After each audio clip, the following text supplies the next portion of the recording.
Mr. Brian May. Esse aí eu sou... Nem gosto de falar desse cara. Pô, cara, puta. Tá aprendendo a tocar ainda esse menino? O cara que é a minha grande referência aí musical na minha vida, é esse cabeludo aí. Então vamos lá, tá na tela. Vamos lá. Eu até vou aproveitar aqui, enquanto carrega a imagem aqui para mim, né? O Ale Cavalcante, que é um até me deu algumas aulas de Brian May aí, um mestre, um cara conhece muito, tá comentando aqui, né? Nesse show, o Brian May erra o solo de Somebody to Love todinho, né? E é verdade, ele tinha o costume de improvisar em cima do tema, né? E nesse show, acho que ele foi tentar improvisar e o caminho acabou se perdendo um pouquinho, mas é bem interessante aí, né? Mas mesmo assim, a gente é tão fã que você nem percebe o erro. Parece que é uma licença poética ali o que acontece, né? Era emoção, estava emocionado no dia, né? É isso aí, é isso aí. Bom, em relação ao equipamento do Brian May, né? Eu acho que assim tem o primeiro instrumento ali, né? Nem precisa de apresentações, que é a Head Special, né? A Head Special, para quem não sabe, né? É a guitarra que o Brian May construiu junto com o pai dele, né? É uma guitarra única. A gente poderia fazer uma live de 3 horas para contar tudo que ela tem de diferente, essa guitarra, né? Ela realmente tem um conceito completamente diferente das guitarras da época. Ele acabou construindo porque não tinha dinheiro, né? E aí eu queria falar, dar destaque para alguns instrumentos interessantes que tem ali. A gente pode ver na imagem que tem um case com uma head special meio amarelada ali, toda quebrada, né? O que é isso, né? O Brian May, no Brasil, todo mundo que é guitarrista, quando vai fazer um show, né, tem que levar um spare, né, um instrumento spare ou um instrumento reserva, né? Porque se quebra uma corda, se acontece alguma coisa, você tem que pegar um outro instrumento para poder tocar. E o Brian May, ele mandou um luthier britânico chamado John Burt construir uma réplica da Head Special para ele, né? Uma coisa interessante, né, que eu fiquei sabendo há pouco tempo, que esse John Burt, né, ele mexia muito nos instrumentos do Tony Iommi. E aí faz todo sentido, porque o Brian May era muito amigo do Tony Iommi, então o Brian May ter procurado especificamente esse cara para construir essa guitarra, né?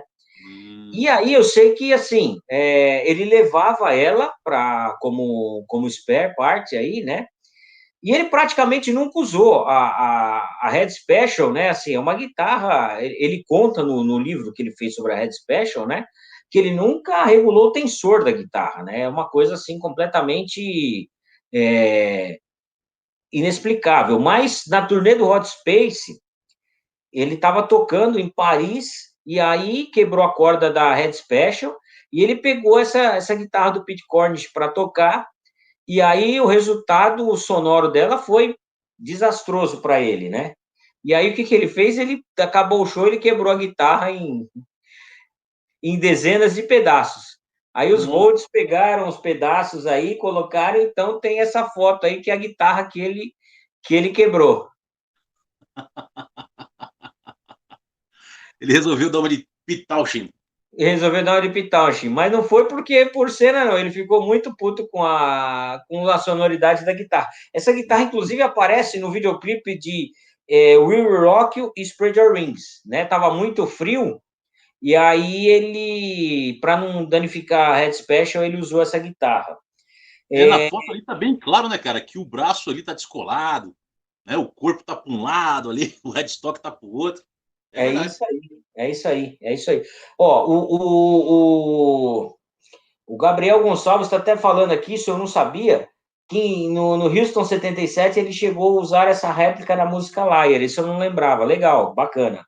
E eu lembro realmente dessa história do show da turnê do Hot Space em Paris que ele quebrou uma corda, ele foi trocar e ele quebrou a guitarra.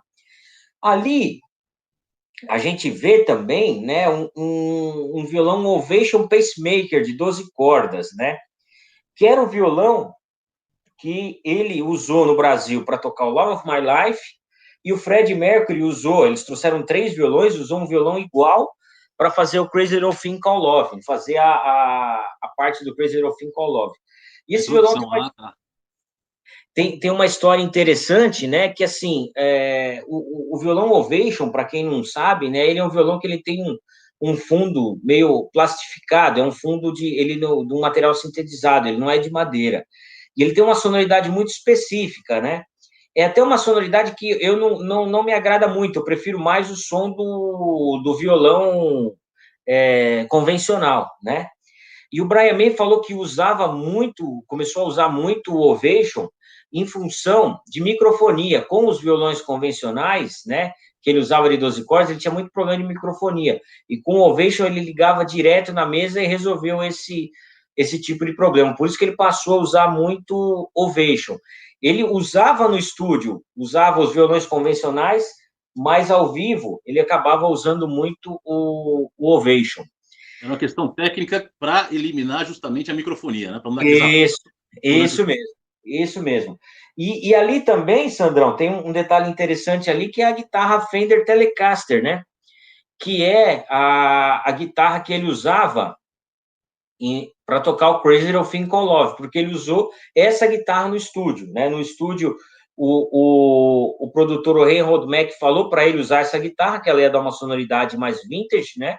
Ele usou, e aí no show ele usava especificamente para tocar a primeira parte. Depois que ele fazia o solo dele, ele voltava com a Head Special. Inclusive no clipe da Crazy Little Thing ele usa também, né?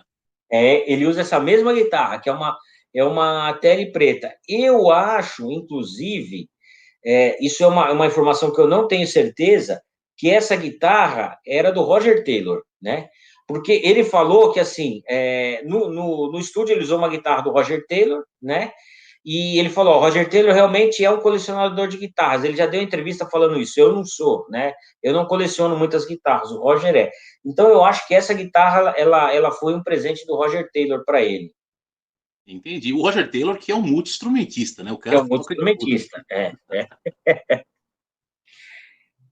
Vamos lá, mais equipamento do Brian. Tá na tela. Aí, cara, tem tanta coisinha aí. Tem algumas coisas bem interessantes aí, né?